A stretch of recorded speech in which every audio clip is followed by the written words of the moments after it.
Welcome to When One Thing Leads to Another, a podcast that takes you freewheeling down the great internet rabbit hole of trivia. Each week we pick a starting point, and then who knows where all the twists, turns and tangents will take us. But we'll be sure to unearth a treasure trove of frivolous facts that will be as fascinating as they are, well, useless. When One Thing Leads to Another is produced and presented by us, Helen and Bill Rich. Our theme music is by Justin Mitchell. This is Series 2, Episode 14. Crossing the Rubicon. Now, not only do we create this humble podcast, but we also listen to them too, don't we? We do, yeah. We first listened to, do you remember This American Life serial? Oh, that was a long time ago, yeah. Adnan And Syed. Yeah, that's right, yeah. And that podcast sort of put podcasts on the map in a way, didn't it? Yeah, that was very popular, wasn't it? Very popular business. Everybody would say, oh, have you listened to Serial yet? Yeah. It really put podcasts as a format on the map. And I like also listening to Malcolm Gladwell's Revisionist History. You do? And John Ronson On.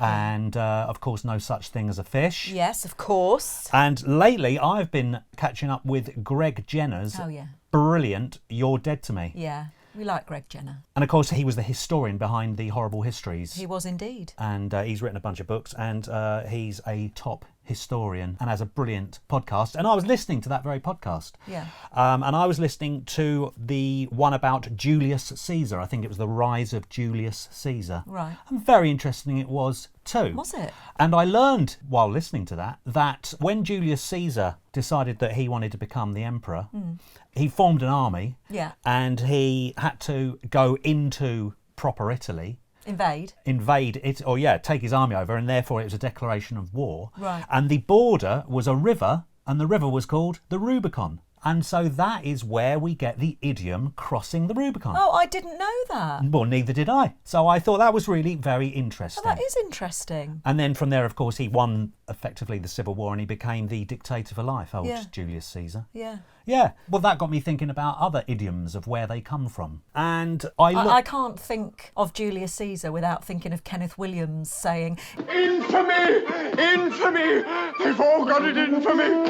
Kenneth Williams, probably I would say the greatest... Julius Caesar. Laurence Olivier. Whatever. Get Ken Kenneth Branagh. Kenneth Williams. Kenneth Williams, now you're talking. So this got me thinking about other idioms and phrases. And do you remember how we were having a bit of a sing-song with some friends and we were singing Spandau Ballet's Gold? Yes. Oh, yes. And I didn't know the words were, "These are my salad days." These are my salad days. Yeah, and I didn't really, I thought that just sounded a bit weird. I'd never really heard of that phrase. Yeah, so I thought, well, I'd look it up. I logged onto a very interesting site called worldwidewords.org. Okay. And it's a very interesting site, and it's all about idioms and their origins. Yeah. And the expression salad days first appeared, it's a Shakespearean quote from Antony and Cleopatra. Okay. 1606 Right. was when he wrote that. Oh, so it's from Shakespeare. It's a Shakespeare thing, yeah. phrase. It's in the speech at the end of Act 1 in which Cleopatra is regretting her youthful dalliances with Julius Caesar. And she says, quote, "My salad days when I was green in judgment." So you know when we say someone is green, they're inexperienced. Yeah, that's thought to refer to the beginnings of a plant, a little sapling or something like that. Okay. So that's why we say he's a bit green. Yeah. Which I thought was interesting. That is interesting.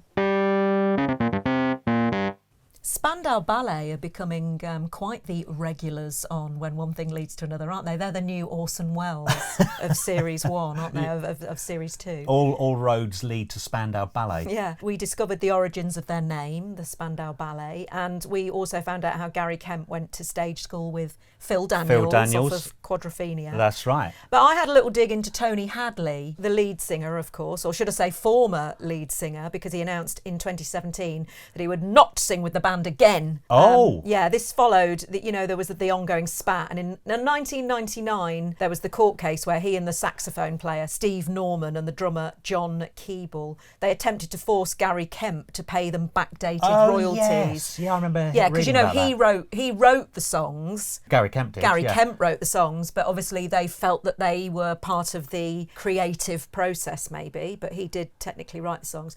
But they didn't sign, the problem was they didn't sign any contracts because supposedly there was a verbal agreement. They were only young lads. I see, they were when all they formed. mates. Yeah, Exactly. Oh, okay. But the judge actually found in favour of Gary Kemp. Okay. And the 3 complainants had to stump up a few £100,000 worth of legal fees, which was a total backfire. Bit orcs, yeah. Yeah. The band did bury the hatchet and reform for a tour in 2009, but it seems Hadley is finally done with them, and he said in an interview with The Mirror, "You could offer me all the tea in China and I wouldn't get back with them." Oh. So, yeah, there's bad blood there, isn't there?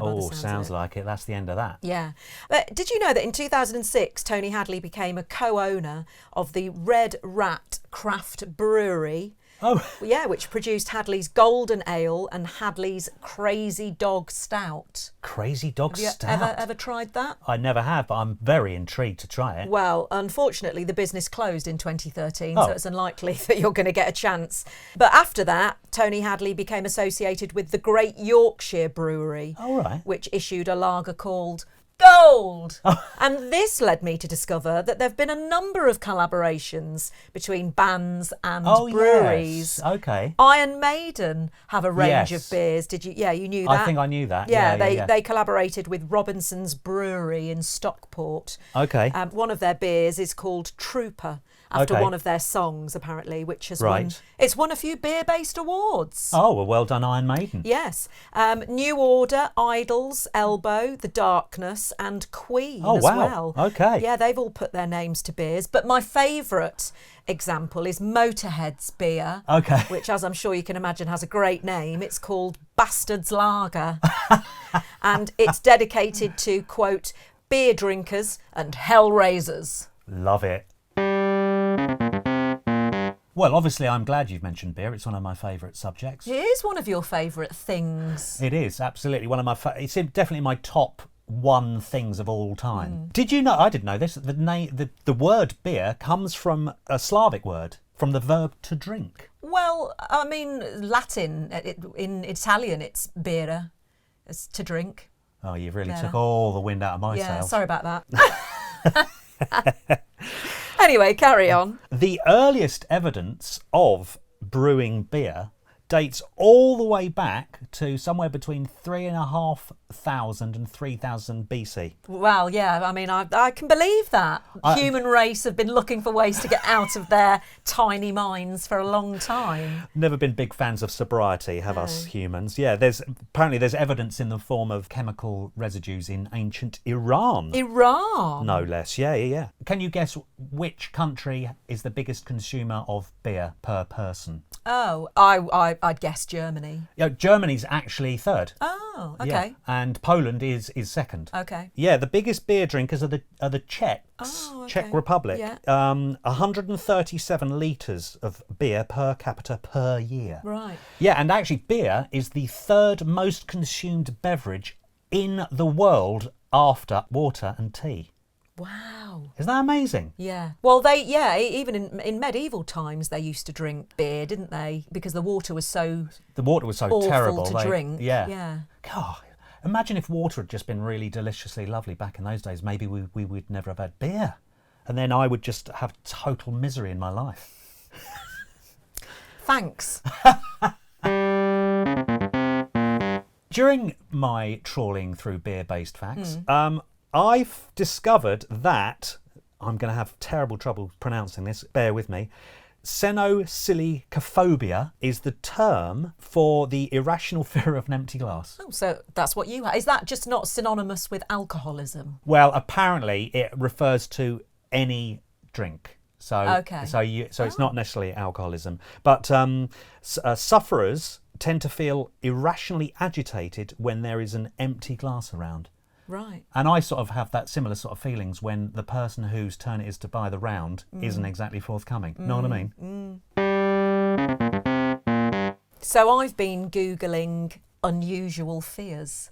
Oh, have you? Brilliant. Yeah. Which for some reason took me to an article written on an American drug and alcohol rehab centre's website, which seemed a bit random. But there was a list published there, which made for some interesting reading. Yeah. Top of the list of unusual phobias. Yeah, go on. Okay, was arachibutyrphobia, Okay. right, which supposedly is the fear of peanut butter sticking to the roof of your mouth. I mean, What? I was thinking that must be absolute tosh Right. and made up. But I dug a little deeper, and sure enough, such a fear does exist. Wow. And nomophobia is the fear of being without your mobile phone, which I can imagine is likely Oh, yeah. becoming increasingly common. Yeah, I bet. Yeah. And okay, you're going to have to give me a minute for this, right? Hippopotamonstrosquipedaliophobia Cool, well done. is a fear of long words. I mean, why would you make it a long word? That sounds made up as well, doesn't it? Yeah, ironically, claims the article, it's also the longest word in the dictionary. But delving deeper, that claim seems to be bollocks. Right. Yeah, it's a stunt word. Right, It doesn't yeah. appear in any meaningful dictionary. Oh, okay. I was also particularly interested to learn that you Oh, yeah. have svexophobia. Oh, okay. That must be a fear of wasps. It is indeed. Ah. As has Robson Green off of Robson and Jerome. See, I'm in good company there. Yeah. And as we found out way back in series 1, Yeah. I have lepidopterophobia. Do you remember what that is? Oh, yeah. Well, you'll know what that is, Yeah, won't it's you? your fear of butterflies and moths. Yeah, which I found out is also the phobia of the actress Nicole Kidman. Oh, well, there you go. So, yeah, solidarity, sister. Yeah, right on. I also delved into then other notable people with phobias Oh, yeah, go on. and discovered that apparently Yeah. allurophobia, Okay. which is a fear of cats, Oh. was suffered by Julius Caesar, Napoleon Bonaparte, Alexander the Great, Genghis Khan and Adolf Bloody Hitler. You're joking. I've always said never trust a person that doesn't like cats. Oh, well, there you go. What better proof? Yeah. I also read, although this again sounds suspiciously like an urban myth, but Mm-hmm. according to onlinepsychologydegree.info, Walt Disney, the Oh, yeah. creator of Mickey Mouse, had musophobia, which is, Oh, a fear of mice. yeah, Sounds dodgy. specious. Is that a word? That's just popped into my head. I'm going to Google it. Specious. Superficially plausible, but actually wrong. Oh, Specious, to say the least. very good. Thank you. Right, that's me done. What have you been looking at? Ah, well, I'll tell you what I've been looking at. I have been looking at, from earlier finding out about Motörhead's fabulous Bastards lager, Yeah. I thought it was worth a little look into Motörhead and Oh, more yeah. specifically, really, Lemmy, Okay. the lead singer and bassist. He wasn't originally going to be the bassist. Oh. You know, he started off in Hawkwind. Yes, I do. He was actually booted out of Hawkwind because he got caught with possession on the Canadian border with the US, apparently. Oh, right. Yeah. But when he joined Hawkwind, he actually played regular six-string guitar. But, you know, it's one of these legendary tales where they were about to go on and the bass player didn't turn up or something. And they sort of thrust the bass into his hand and say, can you play bass? So that's why his style of bass playing is he doesn't, you know, he doesn't play the single string thing. No. He's almost strumming. Yeah. So that derives from his earlier playing of a Yeah. six-string guitar, which I thought was interesting. Yeah. He formed Motörhead. Motörhead was the name of the last song that he wrote for Hawkwind. Oh. But he, rather amusingly, referring back to the lager, he actually wanted to call the band The Bastards. Yeah. Yeah. But his manager Yeah. talked him out of it because he said, you're not going to get on top of the pops with that name, mate. No, you're not going to get on the radio either. Yeah, And exactly. you need to have the radio on your side. Yeah. You need to be played. Yeah, so he relented and said, OK, we'll be called Motörhead. Yeah. And do you know how he got his nickname Lemmy? Oh, Lemmy. No, I don't. No, it never occurred to me before. Lemming? Anything to do with lemmings? No, he always claimed he didn't know the origin. But some old school friends of his supposedly have said it originated from when he was at school. He would go up to them and say, "Lend me a fiver until Friday." Oh, 'Cause that's great. Or lend me a quid, rather. Yeah. Lend me a quid. Because he used to love playing slot machines. Right. And his love of slot machines and video games, etc., stayed with him throughout his whole life. And even when he was on his last legs, and he was more or less bedbound, the manager of his favourite bar and grill, Yeah. because he lived in, I think it was Hollywood, Right. They actually wheeled round his favourite video game, Oh, so he wouldn't play. be bored while he was on his last legs. Oh. Yeah, which was nice. Yeah. Yeah, and I found out that Lemmy also was Jimi Hendrix's roadie for 8 months. Oh, right. In the late 60s, and this was because Lemmy actually flat shared with Noel Redding, who was the Jimmy's bassist player Yeah. for the Jimi Hendrix Experience. Oh, right. Yeah, so he was their roadie for 8 months, and there's this great quote that Lemmy, when he's reminiscing about those times, he says, quote, "Jimmy taught me how to find drugs in the most unlikely places because that was part of my job for him." Oh. So not only retune the guitar, can you score Yeah. some Whatever's. acid or whatever. Yeah, and he goes on to say, "That's how I learned to function on 5 hits of acid." 5 hits of acid. And of course, Lemmy is well known for drinking pretty heavily. Yeah. When I was at university, I did some work experience on that. There was a TV show back in the mid-late 90s. Don't Forget Your Toothbrush. Oh, with yeah, old Chris Evans. Chris Evans. Yeah. And I worked on that as a stand-in. And I remember Lemmy was the guest one week, and I remember talking to the runner, and she was saying that by the time of the afternoon rehearsal, she was going to have to go out to get another bottle of Jack Daniels because he'd got through the first one. Wow. So he liked to drink his poos and he liked to take his drugs. And there's this great quote that supposedly he said after he underwent major heart surgery in 2013. He said, quote, "I can't say I was really that surprised when the doctor told me I needed a defibrillator inserted into my chest. When you've lived the life that I have, you should always expect something like that to crop up. I was not a good boy. I've had way too much fun." Aww. I know how much you're going to love this, but I'm going to take us back to wasps. Ugh, those little pricks. Yeah, you're not a big fan at all, are you? No. Do you remember the day when you grabbed my sister and used her as a human shield when, Hey, listen. when a load of wasps came at us? I've listened. I've told her she needs to speak to my solicitor about that. You're never going to live that down, are you? Yeah, I'm sorry. It's each man for himself when wasps are involved, as far as I'm concerned. Did you know that only 1% of the species have yellow and black stripes? Oh, Only 1%. okay. Yeah, there are a skin-crawling 9,000 different species of wasps, of which only 9 are the ones that we're familiar with seeing. The rest of them are teeny tiny. Oh, right. Yeah, Okay. Oh. it's crazy, isn't it, to think that there are really teeny tiny wasps flying around, going in your ears and up your nosy and... in fact, the smallest recorded insect in the world is a wasp. Is a wasp? Yeah. Well, how about that? Well, that must be really tiny. Mm-hmm. Anyway, the most interesting thing I would say about wasps is the legend that wasps inspired the invention of paper. What? Yeah, the story goes that around 2,000 years ago, Yeah. a Chinese eunuch called Kai Lun. I wonder what Kai Lung would be thinking. Can we not mention me?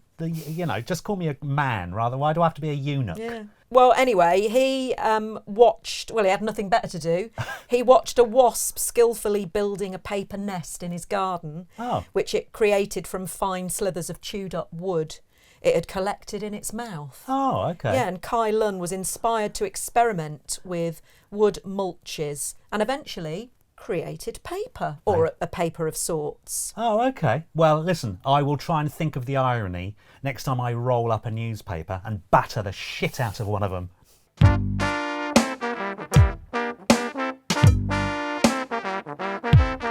Thank you for listening to When One Thing Leads to Another, a podcast produced and presented by us, Helen and Bill Rich. If you've enjoyed this episode, then please rate and review us on wherever you get your podcasts. And don't forget to subscribe, and that way you'll never miss an episode. We'd also love to hear from you, especially if we've got any of our information wrong, or you have some more fascinating facts about something we've talked about, or you could even suggest a subject for our starting point. Our email address is whenonethingleads@gmail.com. A massive thank you to Justin Mitchell for letting us use his music as our theme song. It's a track called Homo Erectus, taken from his fantastical album called The Garden of Earthly Delights, which is available to buy from bandcamp.com. Thanks also to Acast for hosting us.